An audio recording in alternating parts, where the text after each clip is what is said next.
পক্ষান্তরে যদি আমার নামটা জান্নাতের খাতা থেকে কাইটা জাহান্নামের লিস্টিতে লিখে দেওয়া হয়, তাহলে আমি তোমার ছাগলের দাড়ি না, শুধু তোমার ছাগলের পায়খানার চাইতে আমি বেদামি। আমাদের সারা বাংলাদেশের সবচাইতে বড় আলেম, পুরো উপমহাদেশের সবচেয়ে বড় আলেম, সারা পৃথিবীর ভিতরে বর্তমানে সবচেয়ে বড় আলেম জানেন নাকি কে?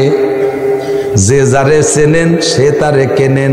আমরা যারা ভালো ওয়াজ করতে পারি, আপনারা মনে করেন যে সবচেয়ে ভালো ওয়াজ করে যে হুজুর, ওই হুজুর মনে হয় সবচেয়ে বড় হুজুর। সারা পৃথিবীতে সবচেয়ে বড় আলেম মুহাদ্দিস বর্তমানে কোন জায়গা বাড়ি জানেন? আমার বাংলাদেশে। কোন আলহামদুলিল্লাহ। নাম হযরতুল আল্লাম আব্দুল মালিক। আমাদের হানাফি মাযহাবের সবচেয়ে বড় আলেম, কিছুদিন আগে মারা গেছেন, হযরত শেখ আবুল ফাতা আবু গুদ্দা ওনার নাম। হানাফি মাযহাবের সব মাসালা কিতাবের হাওলা সহ মুখস্থ। এই সময় আব্দুল মালিক সাহেব পাকিস্তান পড়ে। পাকিস্তানের চিফ জাস্টিস শেখুল হাদিস তকি উসমানী, বর্তমানে পাকিস্তান বিচারপতি প্রধান তকি উসমানী, ওনার কাছে পড়ে। তো আবুল ফাতা আবু গুদ্দা সাহেব তকি উসমানীকে বলছে, তকি আমার জীবনের শেষকালে একটা ছাত্র দাও যাকে আমার পূর্ণ আমানত দিয়ে যেতে পারি। তকি উসমানী আব্দুল মালিক সে সময় স্টুডেন্ট, উনারে পাঠাইছে ওই জায়গা।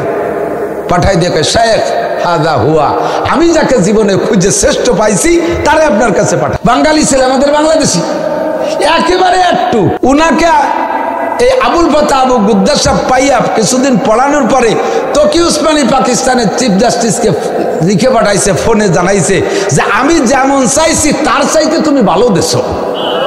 বসাইলে বুঝবেন না যে কি।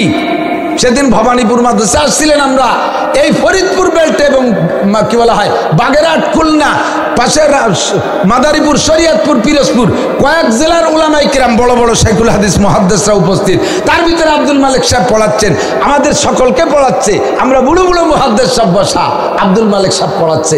এই পড়ানোর ফাঁকে ফাঁকে বারবার কয় লা ইলাহা ইল্লাল্লাহ, লা ইলাহা ইল্লাল্লাহ, 2-3 বার লা ইলাহা ইল্লাল্লাহ। জিজ্ঞেস করলে বলা হয়, উনি বলেন যে আমি পড়াইতেছি, হাদিসের মধ্যে পাইলাম না যে হাদিস পড়ানোর পক্ষে বললে এই ফজিলাত, কোরআন পড়ানোর মধ্যে বললে এই ফজিলাত।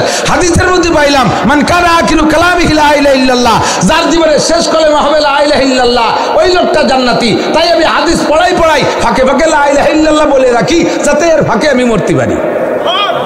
আমার শেষ কলেমা যাতে লা ইলাহা ইল্লাল্লাহ হয়। আপনার শেষ কলেমা কি? তার মতো দম করে বকানি, কোথায় কোথায় কাজায়। তুই যা কাজানিটা দিলি, ওই কাজানির পরে যদি কলেমা পড়ার আগে মরিস, তাহলে তোর মরা শুয়ারের মারার চাইতে খারাপ। কথা বল না কেন?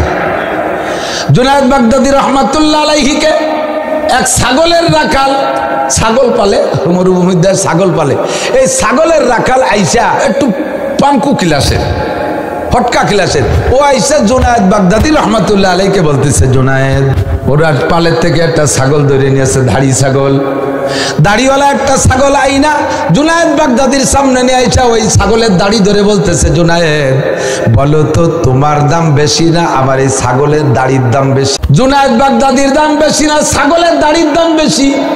এ যুবক, তোমরা সাক্ষী দাও।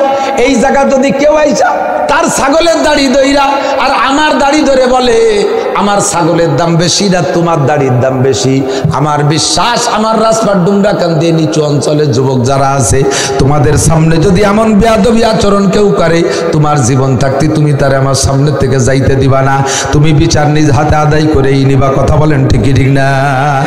জুনায়েদ বাগদাদী ওই জামানার সবচাইতে বড় বুজুর্গ, এই বুজুর্গের কাছে আইসে কয় আমার ছাগলের দাম বেশি, ছাগলের দাড়ির দাম বেশি না তোমার দাম বেশি? জুনায়েদ বাগদাদী যাররা পরিমাণ রাগ করলেন না, বড় শান্ত মেজাজে ধীর স্থির ভাবে ধৈর্যের সাথে বললেন, ও যুবক, কিয়ামতের ময়দানে যদি আল্লাহ পাক আমাকে জাহান্নাম থেকে নামটা, এদিকে কিয়ামতের ময়দানে যদি আল্লাহ পাক আমার নামটা জাহান্নামের কাতার থেকে লিস্টি থেকে কাইটা দিয়া জান্নাতের লিস্টিতে আমার নামটা লেখাইয়া দেয়, আমান যুহজিহা আনিন নারি ওয়া উদখিলাল জান্নাহ ফাকাদ ফাজ, যদি আমার নামটা জাহান্নামের লিস্টি থেকে কাইটা দিয়া জান্নাতের লিস্টিতে লিখে আমারে জান্নাতে ঢুকাইয়া দেয়, তাহলে যুবক তোমার ছাগল না, আমার দাম দুনিয়ার সব কিছুর চাইতে বেশি, গোটা মখলুকের চাইতে আমার দাম বেশি।